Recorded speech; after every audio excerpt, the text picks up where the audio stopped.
Hello' guys অসমত খেলিব পৰা বেষ্ট ক্ৰিকেট ফেণ্টাসি এপ্লিকেশ্যন এটা লৈ আহিছোঁ তোমালোকৰ কাৰণে। এপ্লিকেশ্যনটোৰ নাম হৈছে হাউজেট।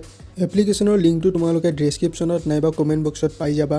এপ্লিকেশ্যনটো অন কৰিলে তোমালোকে যিকোনো এটা কণ্টেষ্ট যদি জইন মাৰিব যোৱা তেনেহ'লে তোমালোকে ইয়াতে ৰেষ্ট্ৰিকশ্যন এৰিয়াৰ প্ৰব্লেমটো দেখাব। এতিয়াৰ পৰা তোমালোকে ভালকৈ চাবা স্ক্ৰীনত। এতিয়া তোমালোকে কি কৰিব লাগিব, এপটো তোমালোকে ৰিফ্ৰেছ কৰি দিবা। ৰিফ্ৰেছ কৰি পালে তোমালোকে এটা প্লে ষ্ট'ৰৰ পৰা এটা এপ ডাউনলোড কৰিবা। এপ্লিকেশ্যনৰ নামটো হৈছে GPS EMULATOR। এপ্লিকেশ্যনটো অন কৰাৰ পাছত চাইন ইন কৰি ল'বা। তাৰপাছত তোমালোকে নিজৰ মোবাইলৰ ছেটিংছ অন কৰিবা। ছেটিংছটো অন কৰাৰ পাছত তোমালোকে চাৰ্চ কৰিবা about phone. About phone charge কৰাৰ পাছত তোমালোকে ভাৰ্চনত ক্লিক কৰিবা। তাৰপাছত তোমালোকে সেই ক্লিক কৰাৰ পাছত বিল্ড নম্বৰত তোমালোকে 10 বাৰমান একেৰাহে ক্লিক কৰিবা। ক্লিক কৰাৰ পাছত তোমালোকে বেক কৰিবা, আকৌ এবাৰ চাৰ্চ কৰিবা।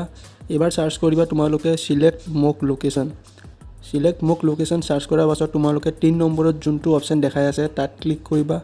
তাত ক্লিক কৰাৰ পাছত তোমালোকে যোনটো GPS EMULATOR ডাউনলোড কৰিছিলা এই এপটো শ্ব' হৈ যাব আৰু তাত তোমালোকে ক্লিক কৰি দিবা।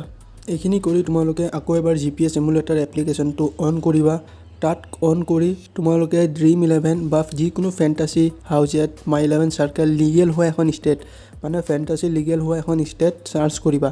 তোমালোকে দিল্লী, কলকাতা, চেন্নাই যিকোনো এখন দি পালে তোমালোকে লোকেশ্যন বাটনত চাৰ্চ কৰি দিবা। পিছত লোকেশ্যনৰ বাটনত ক্লিক কৰি দিবা আৰু তোমালোকৰ দিল্লী লোকেশ্যনলৈকে লৈ যাব।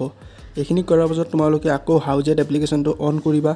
আৰু এটা কথা এইখিনিতে কৈ দিওঁ, তোমালোকে এপ্লিকেশ্যনটো ডাউনলোড কৰাৰ লগে লগে তোমালোকৰ KYC কৰিবলৈ দিব। তোমালোকে KYCটো আধাৰ কাৰ্ডেৰে কৰি ল'ব পাৰা, একো প্ৰব্লেম নহয়। খালি তোমালোকে এপটো অন কৰাৰ আগতে তোমালোকে GPS EMULATORত তোমালোকে অসমৰ লোকেশ্যনটো চেঞ্জ কৰি Dream11 লিগেল হোৱা এখন ষ্টেটত চিলেক্ট কৰিব লাগিব। এইখিনিয়ে কাম কৰিব লাগিব।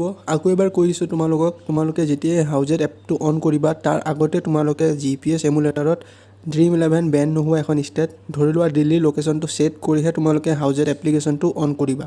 এপ্লিকেশ্যনৰ লিংকটো ডেছক্ৰিপশ্যনত পাবা বা কমেণ্ট বক্সত পাই যাবা। তাৰ পৰাই তোমালোকে ডাউনলোড কৰিবা। মোৰ লিংকৰ পৰা ডাউনলোড কৰিলে একোৱে প্ৰব্লেম নোপোৱা, 100% খেলিব পাৰিবা।